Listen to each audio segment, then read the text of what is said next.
Ketika dokter Afrika menyerah, tapi TKI Indonesia berhasil sembuhkan majikan Afrika lumpuh dan depresi berat.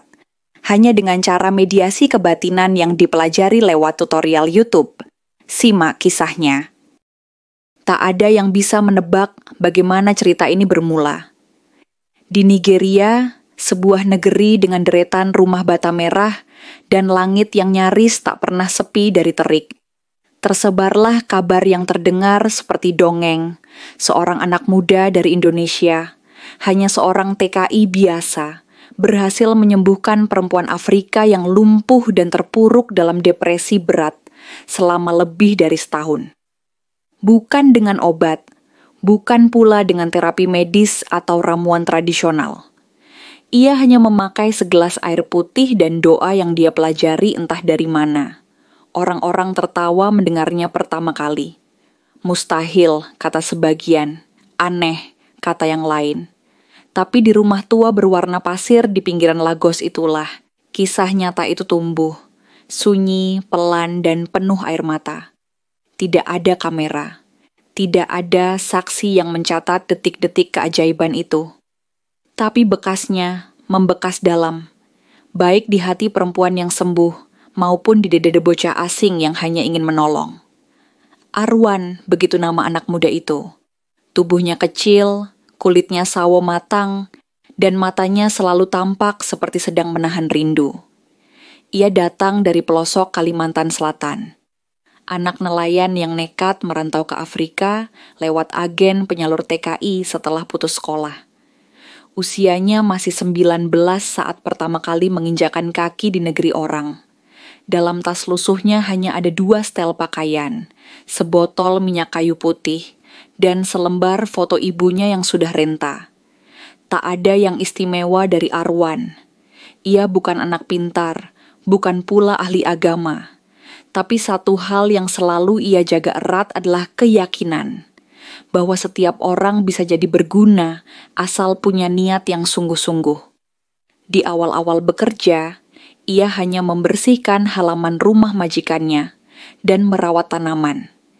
Ia belajar bahasa Inggris seadanya, lebih banyak lewat isyarat dan senyuman. Meski gajinya kecil dan hidupnya sendiri berat, ia selalu menyisihkan waktu untuk berdoa setiap malam di kamar sempit tempat tidurnya berada.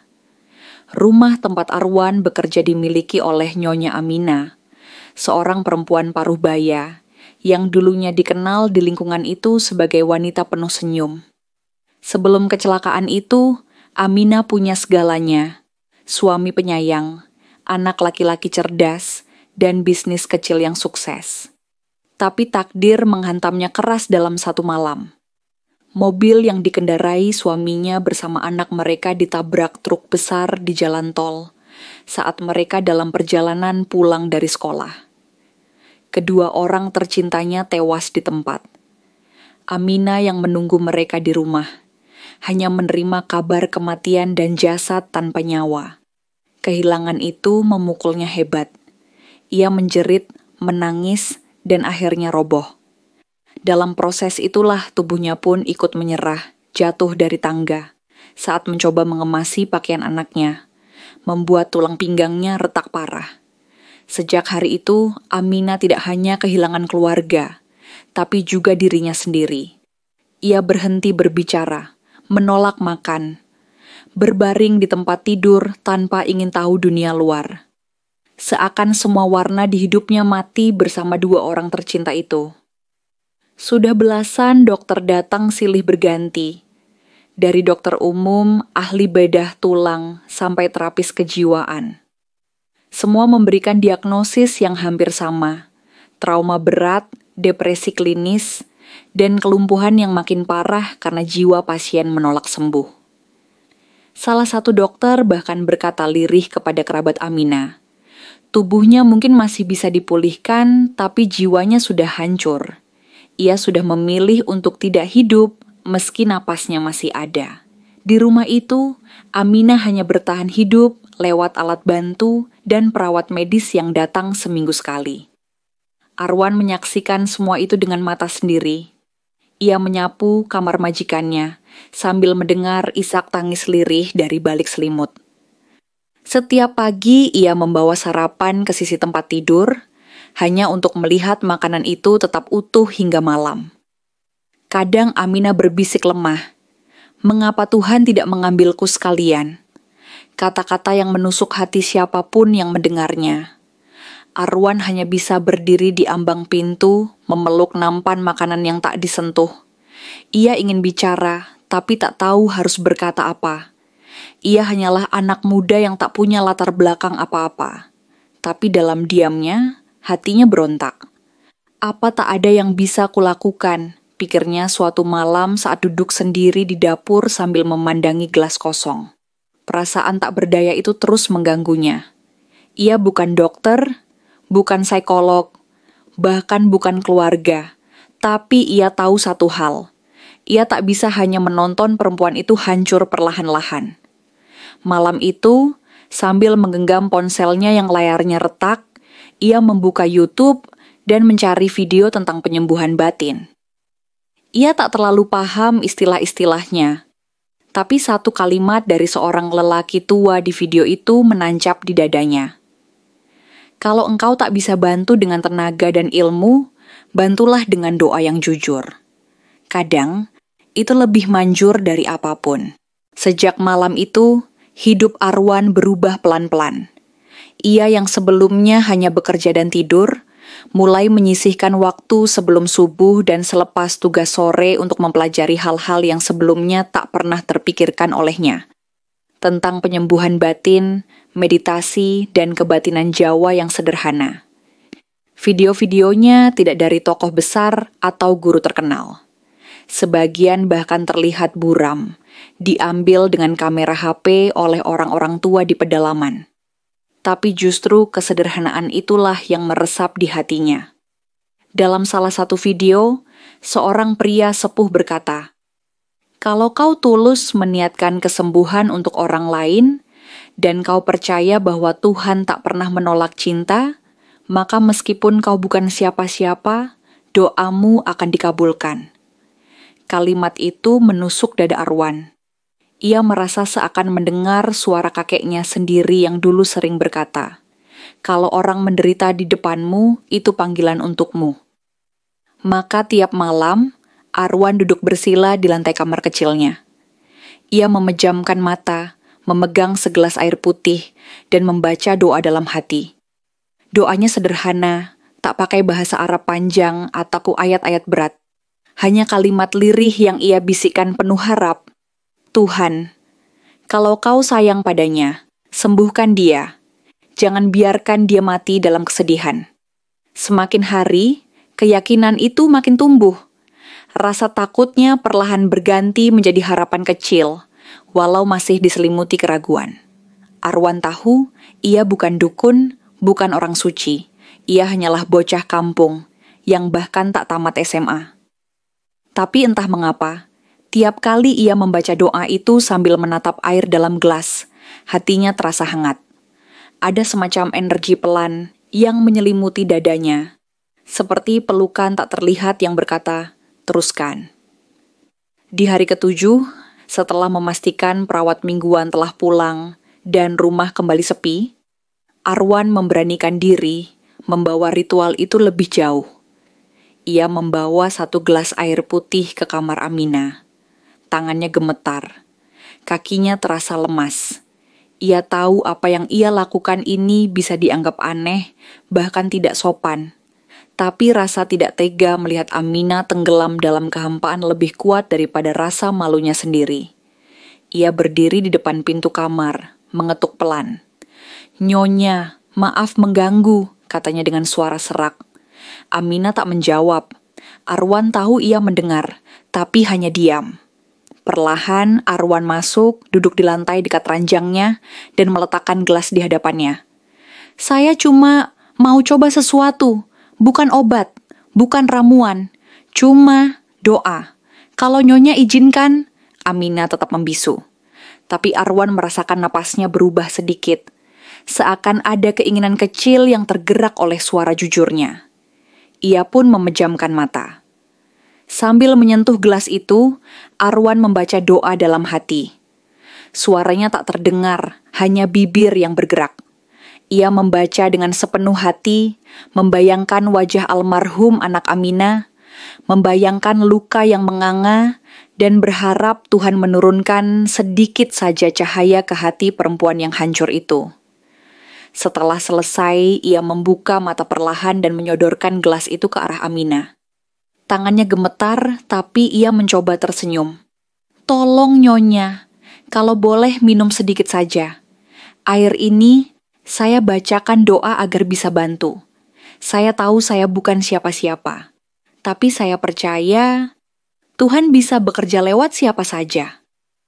Untuk pertama kalinya sejak Arwan tinggal di rumah itu, Aminah menggerakkan kepalanya sedikit.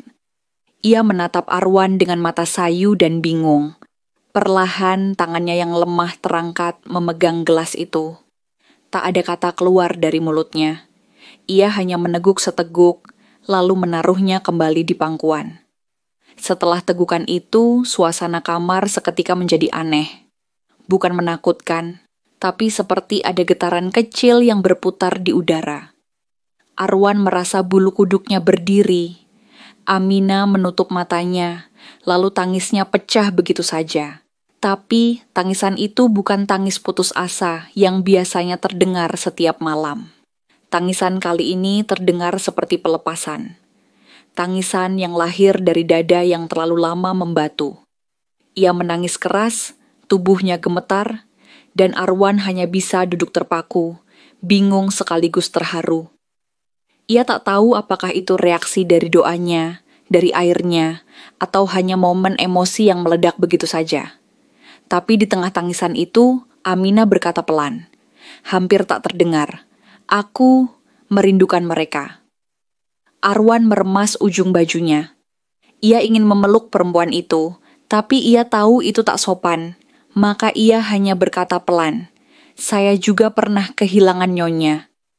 Bapak saya meninggal waktu saya kecil, tapi saya yakin mereka tidak ingin kita hancur setelah mereka pergi." Aminah menangis lebih keras.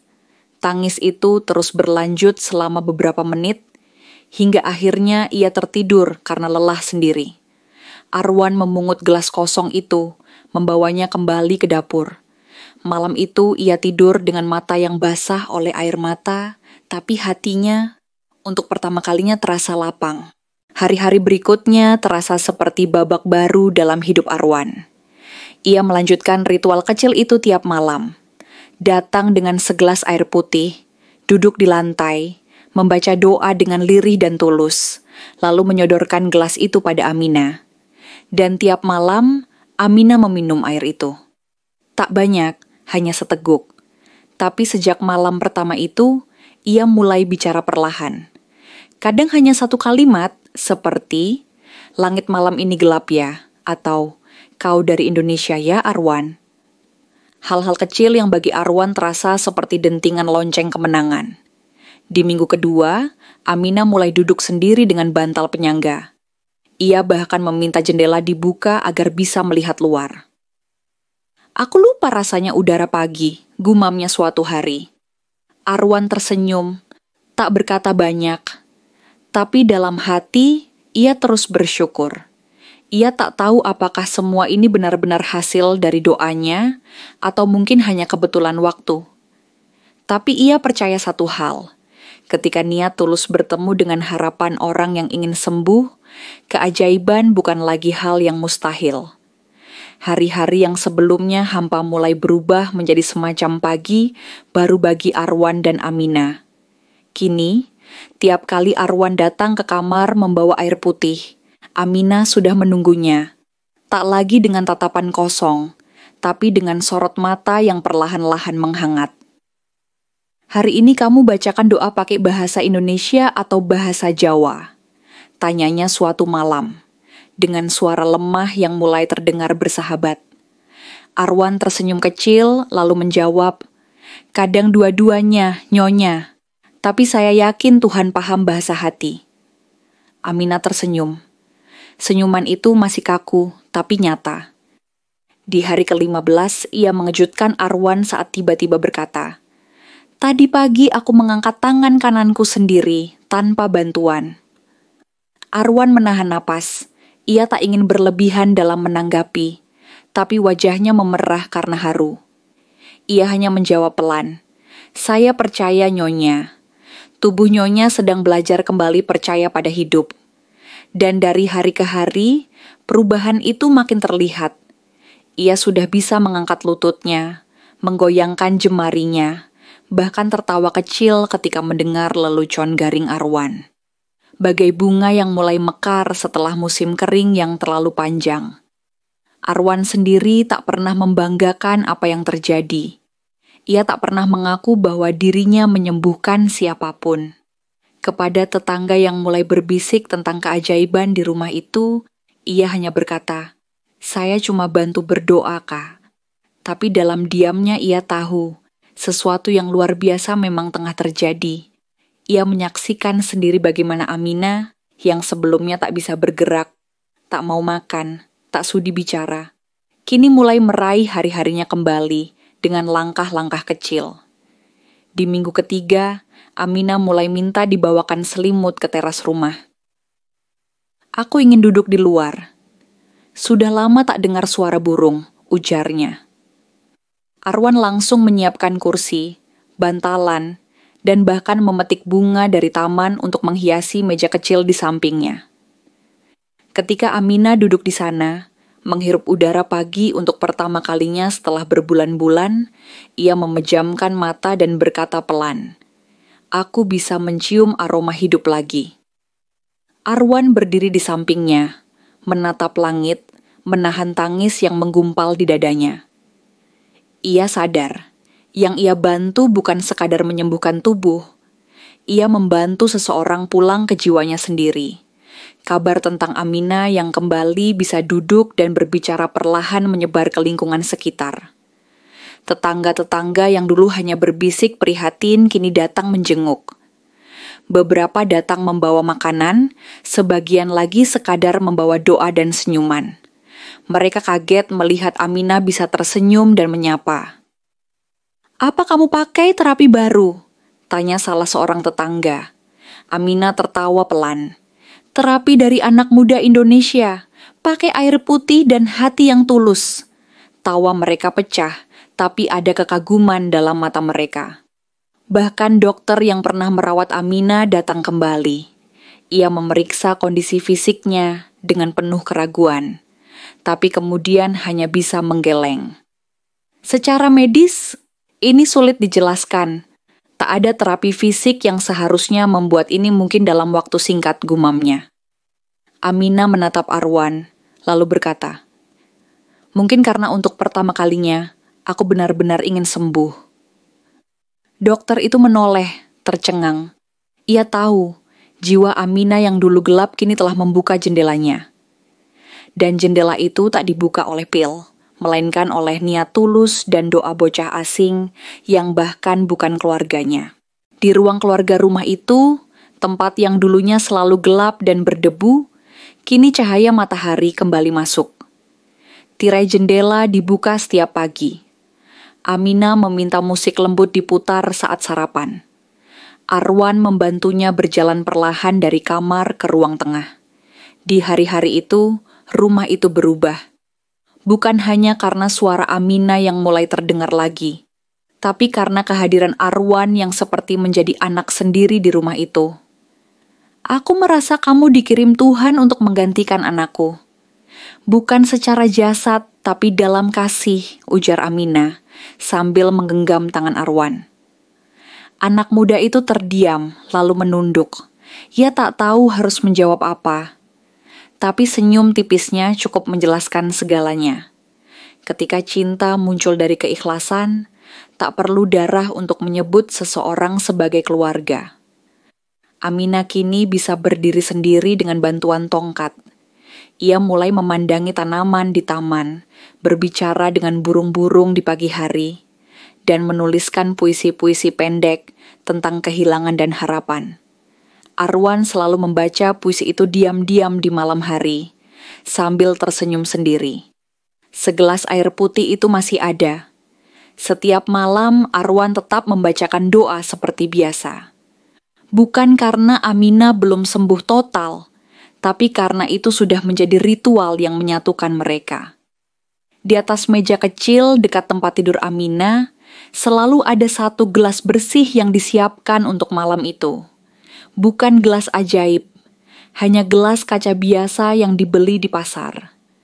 Tapi dalam gelas itu ada harapan, cinta, dan ketulusan yang tak bisa dilihat mata biasa.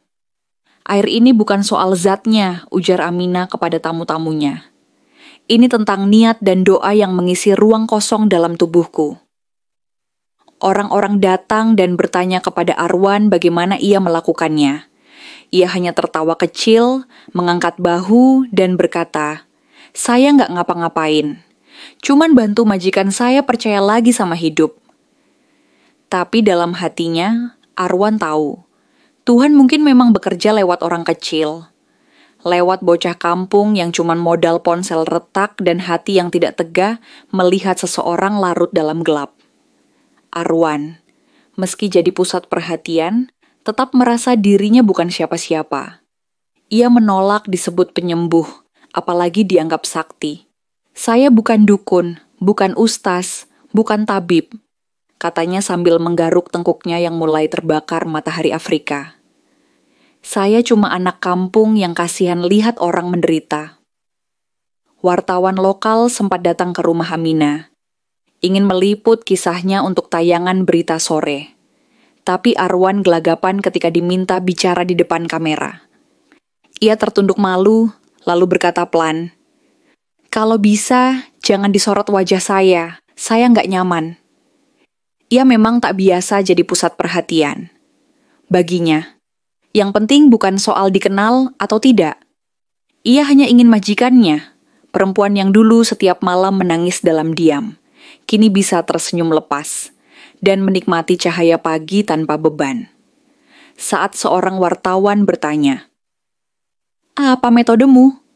Arwan hanya menjawab sederhana, "Saya percaya setiap doa yang keluar dari hati yang ikhlas, itu akan sampai. Bahkan jika hanya dibisikkan ke air putih. Tak ada istilah ilmiah, tak ada teori, hanya keyakinan seorang anak muda bahwa niat baik adalah bahasa universal antara manusia dan Tuhannya." Sejak pulihnya Aminah, rumah itu tak lagi jadi tempat kesedihan. Dinding yang dulu sunyi kini memantulkan tawa. Musik-musik ringan diputar setiap sore, dan tanaman-tanaman yang sempat layu kini tumbuh subur di taman. Arwan tetap bekerja seperti biasa, menyapu halaman, mencuci pakaian, memasak sarapan. Tapi kini ia tak lagi dipanggil sebagai pekerja. Aminah mulai menyebutnya dengan nama, kadang menambahkan "nak" di belakangnya, seperti seorang ibu pada anak sendiri. "Arwan, nak, tolong bantu ibu ke kursi teras ya," katanya suatu pagi. Arwan hanya tersenyum sambil meraih tongkatnya. Hubungan mereka perlahan berubah, bukan karena belas kasihan, tapi karena ada kasih sayang yang tumbuh dari luka yang sama-sama mereka rawat. Arwan pernah kehilangan ayahnya di usia kecil, Aminah kehilangan anak dan suami. Mereka berdua tahu rasa sepi itu. Dan sepi, kalau tidak dibagi, bisa jadi racun yang pelan-pelan mematikan. Kadang saat malam menjelang, Aminah duduk di teras memandang langit. Di tangannya ada segelas air putih, bukan untuk ritual lagi, tapi hanya sebagai pengingat akan semua yang telah mereka lalui. Ia sering mengajak Arwan duduk bersamanya. "Kau tahu," katanya suatu malam, "aku sempat ingin mati. Tapi kamu datang dan tanpa bicara banyak, kamu menyelamatkanku." Arwan hanya mengangguk pelan. Ia tak tahu harus membalas apa. Hatinya seperti ditarik antara haru dan rasa syukur. Aminah melanjutkan, "Kamu tidak menyembuhkanku, Arwan. Kamu mengajakku berdamai dengan hidup. Dan buatku, itu lebih dari cukup." Kalimat itu tak pernah bisa ia lupakan. Bukan karena pujiannya, Tapi karena di balik kalimat itu, Arwan tahu bahwa apa yang ia lakukan benar-benar mengubah hidup seseorang. Bukan dengan kehebatan, tapi dengan keberanian untuk peduli. Di tempat asing, pada orang asing, dengan cara yang sangat sederhana. Cerita Arwan dan Amina perlahan menjadi legenda kecil di lingkungan mereka. Tetangga yang dulu hanya tahu Arwan sebagai pembantu, kini menyapanya dengan hormat. Beberapa bahkan datang meminta tolong padanya untuk mendoakan anak yang sakit atau orang tua yang depresi. Tapi Arwan selalu menjawab hal yang sama. Saya hanya berdoa. Bapak pun bisa, ibu pun bisa. Yang penting niatnya. Ia tak mau menjadi simbol, apalagi jadi pusat kepercayaan baru. Ia takut tersesat dalam pujian. Tapi yang tidak ia sadari, justru karena kesederhanaan dan kerendahan hatinya itulah orang semakin percaya padanya. Di kampung tempat Amina tinggal, anak-anak kini suka meniru gaya duduk Arwan saat berdoa. Beberapa dari mereka bahkan bercanda menyebut air putih sebagai air Arwan. Arwan tertawa mendengarnya. Meski di dalam hatinya ia tetap merasa tak pantas mendapat semua itu. Saya cuma mau bantu, batinnya. Kalau nanti saya pulang ke Indonesia, saya harap orang-orang di sini tetap percaya bahwa yang kecil bisa besar kalau hatinya bersih. Kini, segalanya telah berubah. Amina berjalan sendiri meski masih pakai tongkat. Ia sudah kembali menulis. Kadang mengajar anak-anak tetangga membaca di teras rumah. Arwan masih di sisinya, kini tak lagi sebagai pekerja, tapi sebagai bagian dari keluarga. Kalau kau pulang ke Indonesia, aku akan kehilangan anak lagi, kata Amina suatu siang sambil menahan air mata. Arwan menggenggam tangannya dan tersenyum. Tapi saya janji, saya akan kembali. Ibu nggak sendirian. Kata ibu itu membuat Amina menangis sejadi-jadinya. Bukan karena sedih, tapi karena bahagia. Rumah itu kini bukan sekadar tempat tinggal. Ia telah berubah menjadi rumah doa, rumah penyembuhan, rumah tempat dua manusia yang sama-sama pernah kehilangan kini saling menguatkan. Dan di meja kecil dekat jendela, gelas kosong itu masih ada. Bukan lagi untuk menampung air, tapi sebagai pengingat bahwa niat tulus, meski datang dari anak muda asing yang bahkan belajar dari YouTube, bisa mengubah takdir seseorang.